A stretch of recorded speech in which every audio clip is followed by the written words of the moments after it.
अब हम करेंगे क्वेश्चन नंबर 8। तो क्वेश्चन नंबर 8 कहता है show that the point A B and C are collinear and find the ratio in which we divides A सी।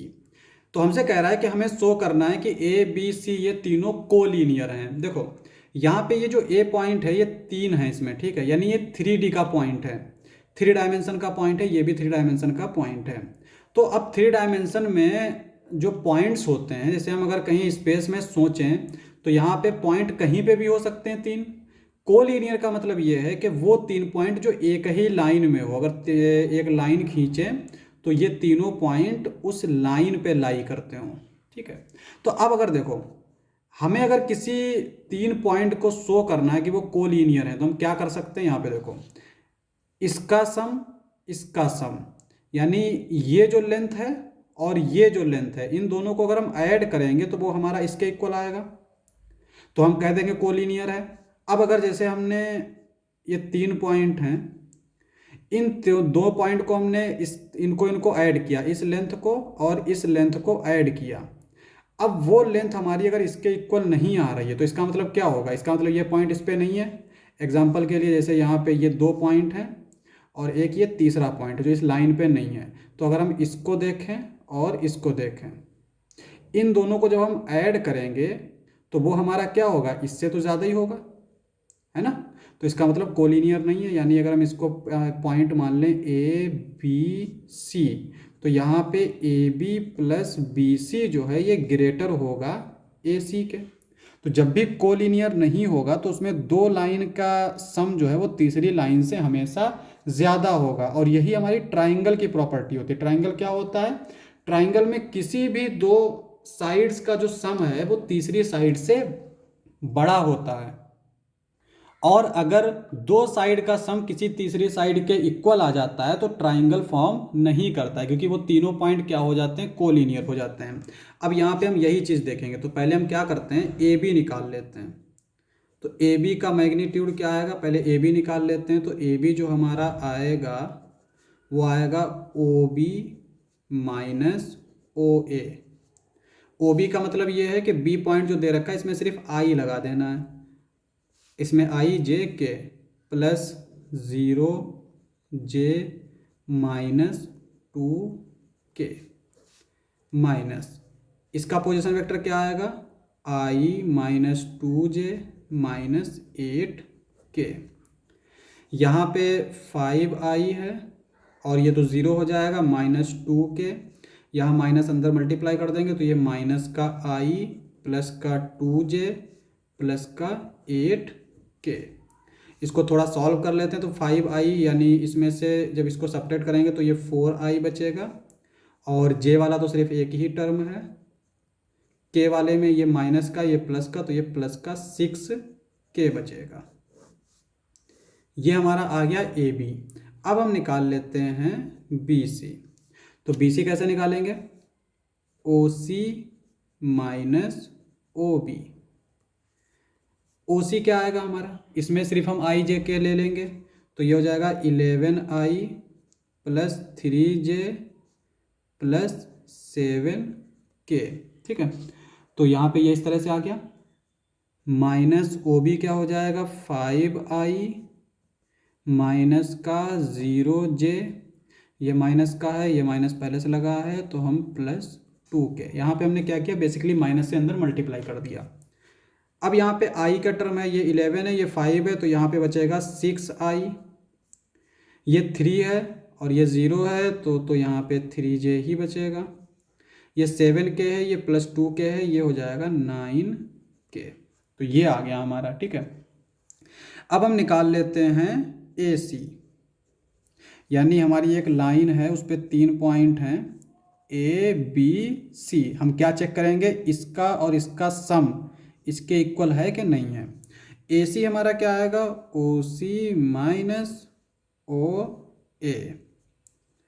ओ सी हमारा क्या है, 11 आई 3 जे 7 के, बेसिकली हमने यही उठा के रख लिया, ओ सी हमारा था ना।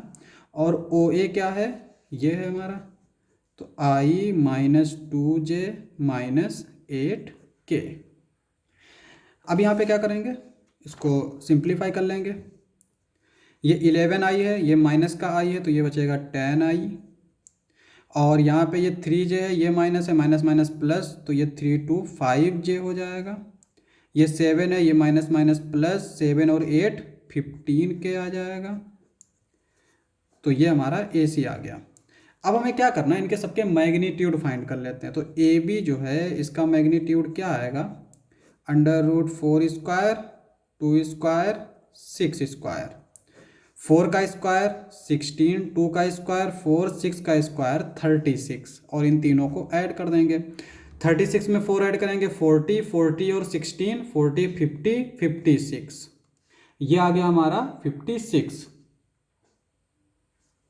और इसको हम लोग क्या लिख सकते हैं, 56 है, 56 को हम लिख सकते हैं 14 4 ज़ा 56, यानी √4 × 14 लिख सकते हैं। यहाँ पे 4 है तो 4 अगर हम देखें तो इसमें √4 क्या आता है 2, यानी 2 √14, ये आ जाएगा। इसी तरह से अगर हम BC का मैग्नीट्यूड देखें तो ये क्या आएगा, अंडर इसका स्क्वायर यानी 6 square plus 3 square plus 9 square, 6 का स्क्वायर हो जाएगा 36, 9 और 3 3 ज़ा 9, यानी और ये 9 9 ज़ा 81, ये हमारा क्या आ जाएगा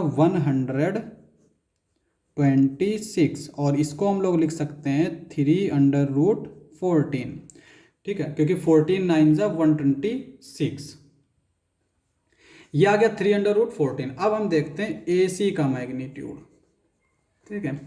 तो यहाँ पे AC का मैग्नीट्यूड क्या आएगा, √10 स्क्वायर यानी 100 हो जाएगा, 5 स्क्वायर यानी 25, 15 का स्क्वायर हो जाएगा 225, और ये जो है हमारा टोटल कितना आ जाएगा 5 5 10 हो जाएगा, और ये 0 है तो ये 0 लिख लेंगे। 2 + 2 4, 4 और 1 बचा तो ये हो जाएगा 5, ये है 2 और एक 3, तो ये आ गया 3, तो 350 आ गया। और इसी को हम चाहें तो इस तरह से लिख सकते हैं 5 √14, ठीक है। अब यहाँ पे देखो AB का मैग्नीट्यूड प्लस BC का मैग्नीट्यूड, इसका मैग्नीट्यूड कितना है 2 √14, इसका मैग्नीट्यूड 3 √14, ये हो जाएगा 5 √14, और ये किसके इक्वल है, मैग्नीट्यूड ऑफ AC। तो यहाँ पे इन दोनों के मैग्नीट्यूड जो है वो इसके इक्वल है। इसका मतलब ये हुआ कि यहाँ पे ABC जो है वो कोलिनियर हैं, AB and C are collinear, यही हमें प्रूफ करना था। अब यहाँ पे एक और चीज़ कह रहा है कि and find the ratio in which B divides AC। देखो ऐसा तो हमें पता चल गया कि ABC तीनों कोलिनियर हैं, तो हमसे पूछ रहा है कि अगर ये A B और C ये तीनों अगर कोलिनियर हैं तो यहाँ पे इसमें कौन सा रेशियो होगा, ठीक है। तो यहाँ पे हम मान लेते हैं कि ये है लेमडा और ये है 1, लेमडा रेशियो 1 मान लेते हैं। तो अभी हम क्या कर सकते हैं, देखो ऐसे ये एक लाइन है, ये A पॉइंट है, ये B पॉइंट है और ये C पॉइंट है, ये लेमडा है, ये 1 है। तो हमारा जो मिड पॉइंट है यानी OB, इसका पोजीशन वेक्टर किसके इक्वल होगा, लेमडा OC प्लस यहाँ पे 1 से जब मल्टीप्लाई करेंगे तो यानी OA अपॉन लेमडा प्लस 1। अगर हम कहीं मान लेते हैं कि इसका पोजीशन वेक्टर ये है तो ये हो गया हमारा OC, ये हो गया हमारा OA और ये हो गया हमारा OB। तो OB जो है वो इक्वल होगा इस लेमडा OC के प्लस OA 1, ठीक है। ऐसे मल्टीप्लाई करते हैं। अब यहाँ पे लेमडा तो हम ऐसे ही रखेंगे, OC हमारा क्या आएगा, यहाँ पे हमें C वेक्टर दे रखा है, तो OC आ जाएगा हमारा 11i plus 3j plus 7k, और OA क्या आ जाएगा प्लस का i minus 2j minus 8k upon lambda plus 1। अब हम इसको थोड़ा सिंप्लीफाई कर लेते हैं, तो यहाँ पे ये आ जाएगा हमारा आई कॉमन ले लेंगे, 11 लेमडा प्लस 1 आई, और यहाँ पे प्लस का 3 लेमडा माइनस 2 जे, यहाँ पे प्लस 7 लेमडा माइनस 8 के, ये आ गया।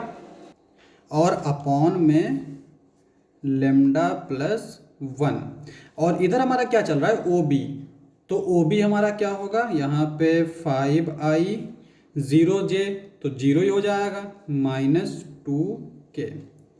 अब इसको हम क्या करते हैं, क्रॉस मल्टीप्लाई कर देते हैं, इसको इधर ले आएंगे तो यहाँ पे ये इधर आएगा, तो ये हो जाएगा 5 lambda plus 1i minus 2 lambda plus 1k, और इधर इक्वल हो जाएगा 11 लेमडा प्लस 1i प्लस ये जो हमने डॉट डॉट लगा दिया, इसका मतलब ये ऊपर वाला है।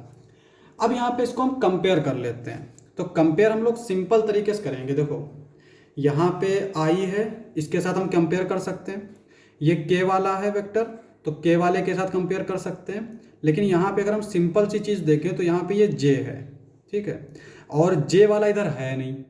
j वाला जब है नहीं तो इसका मतलब ये हुआ कि इधर जो j वाला है वो 0 इंटू जे है, तो इसका मतलब ये हुआ कि इसका जो मल्टीपल होगा वो 0 के इक्वल होगा। तो यहाँ पे लिखेंगे बाई कंपेयरिंग कोफिशिएंट ऑफ जे, या फिर इस तरह से लिखेंगे कंपोनेंट ऑफ